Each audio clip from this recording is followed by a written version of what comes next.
Red Voyage News, splashing the check-in. Thank you for tuning in. I have an article right here brought to you by VladTV.com. Idaho residents call for boycott of Nelly's upcoming concert at State Fair. Now, I used to live in the Midwest region in America. I've been to Idaho before, and I used to live in Canada. Now, why did I just mention Canada? I know some of you are saying, like, what's the point of bringing up Canada? Why? What was the purpose of that? Well, Canada has the biggest rodeo in the world called the Stampede. Okay. Not only have I been to the Stampede several times, I've worked at the Stampede before. Okay. As well as I've worked at several rodeos and cabarets that went on in and around the town. Okay. Around the area of Calgary, Strathmore. I mean, the list goes on and on. Red Deer. I've worked at these cabarets before, these rodeos, these fairs. I know what goes on at these fairs. I've been to fairs and rodeos in America and in Canada. All right. And I want you to take a mental note of what I just said. So Nelly is set to perform at the Idaho State Fair. You know, Nelly, he's one of these rappers. He doesn't really get the respect he deserves within hip hop. He's one of the few living black artists within hip hop who has a diamond album. Okay, Country Grammar. All right. And on Country Grammar, you know, he had a song called Country Grammar, which was originally called Hot Shit, that got him the deal. But the song that shot his record sales through the roof was Ride With Me. Okay. And that had a country twist to it. So then the albums after, you know, some of the singles that he would put out after, it was always talking about the ladies, or, you know, he was using his vocals more in some of the records, singing, and they all had, I won't say all of them, but a lot of records that he put out that became successful kind of had a country R&B vibe to it. You look at songs like Hate Portia, and then Just a Dream was a really big record that crossed over, and this recent song that he just put out, it's called Take Me to the Country. I think that's what it's called. I got it on my playlist. I mean, that's platinum.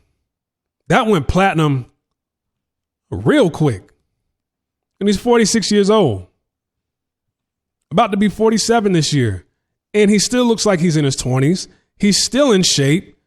You know, just last year during the pandemic, he was on Instagram doing backflips and paused. But for many years within the hip hop genre of music, the hip hop community, you know, he was a rapper for the ladies. He was looked at as a sex symbol for the ladies. The ladies still like him if you read his comments on Instagram.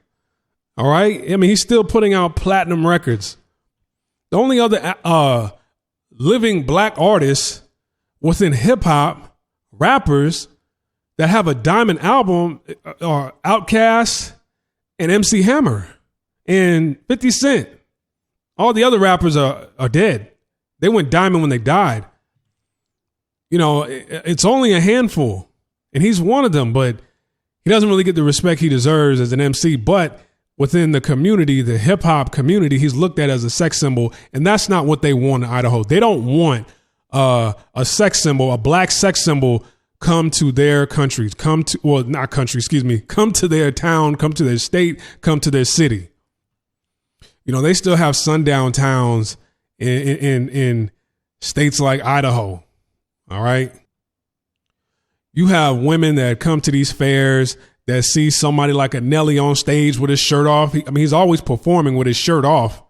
Right.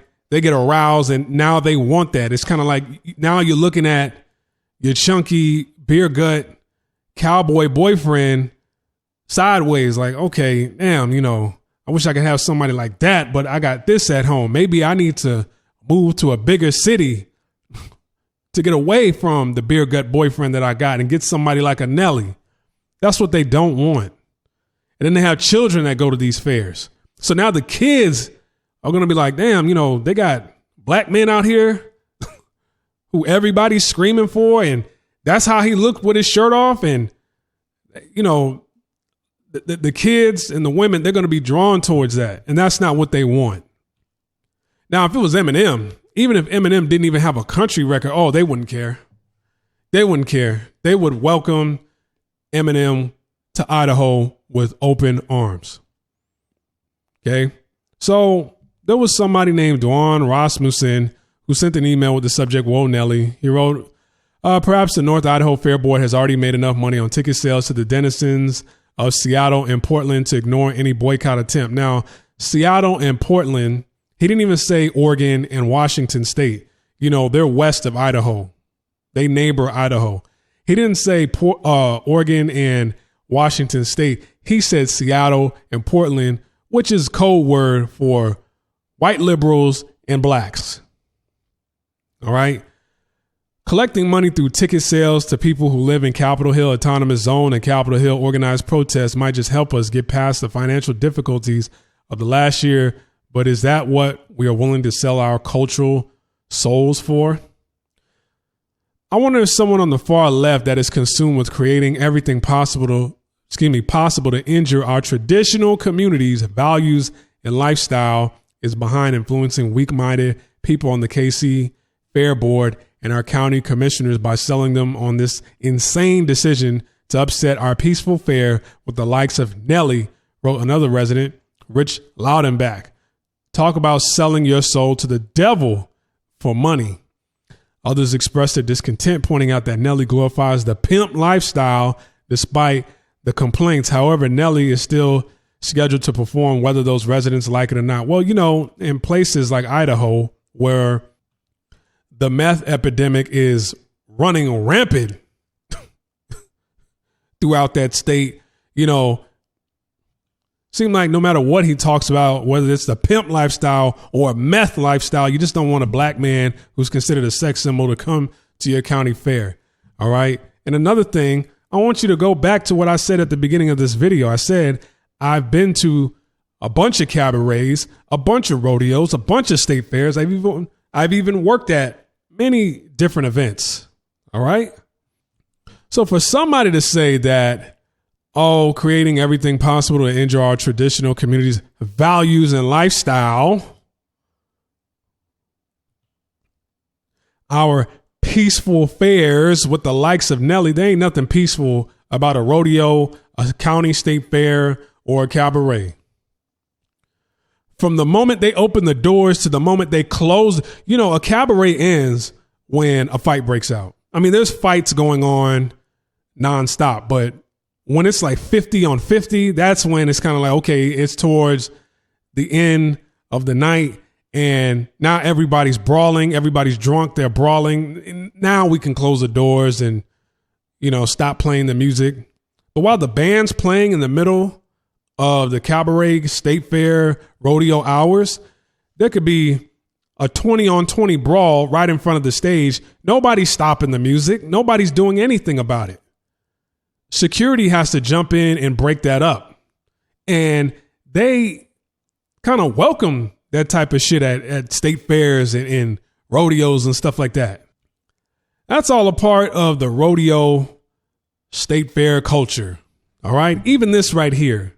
This went viral years ago in Calgary at the Stampede when, you know, you had a threesome going on in broad daylight. But I mean, that's all over. I've seen that all over Calgary, all over Alberta. I've seen that all over while the Stampede was going on. It's just this so happened to have gotten recorded and it went viral. This is the video that went viral, but you see shit like this all the time at the Stampede. You see people getting thrown on the train tracks, losing their lives all the time during the Stampede.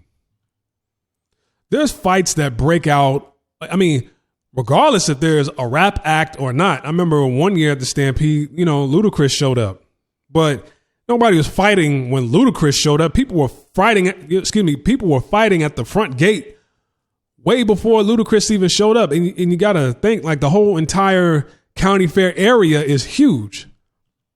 You got to go inside of the dome or the area with, you know, like a separate building where he's performing in order to watch them perform. But at the front gate. Like I've had to break up fights at the front gate before people even entered into the fair.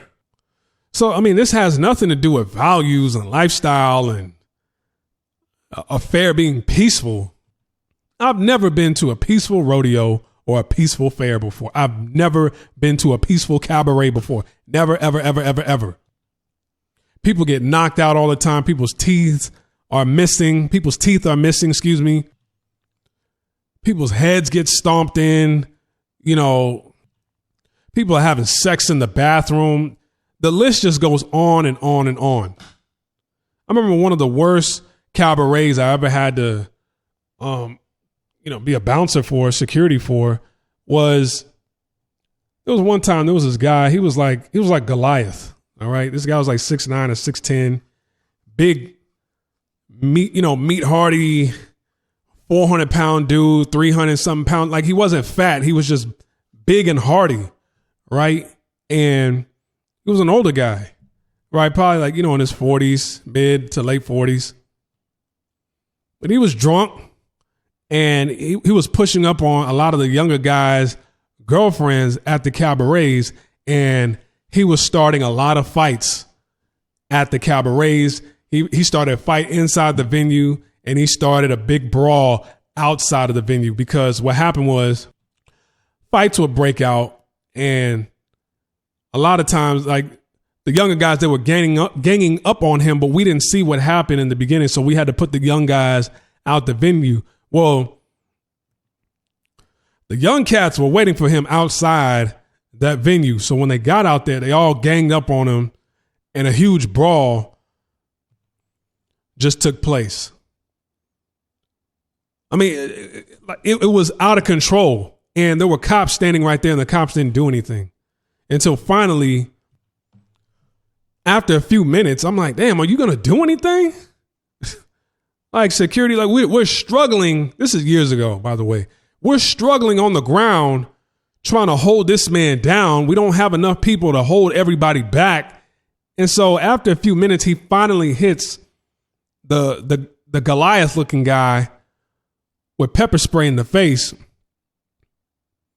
He started screaming. He ran off, and then the crowd dispersed.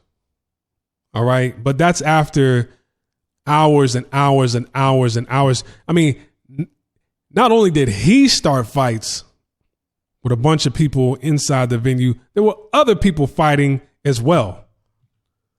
So I don't want to hear the people of Idaho talking about morals, ethics, values, lifestyle, peaceful fair. Man, just say you don't want a black person at your fair.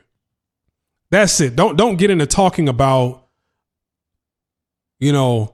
being peaceful as if you guys are the arbiters of morality. Trust me. I'll never do security at a country concert or a cabaret or a rodeo ever again. I'd much rather do security at a hip hop concert. Much rather. Because they ain't brawling at hip hop concerts like that. If a fight breaks out, more than likely, they'll shut the whole show down. And that's the end of it. And if a fight breaks out and they let everybody go, chances are the people outside, the two groups that had an issue, one of them got a gun, if not both of them, and they're going to start shooting each other. And, they'll shoot each other. So the whole thing is like, okay, let them go and you guys stay in here. So if they shoot it out, they're only harming themselves.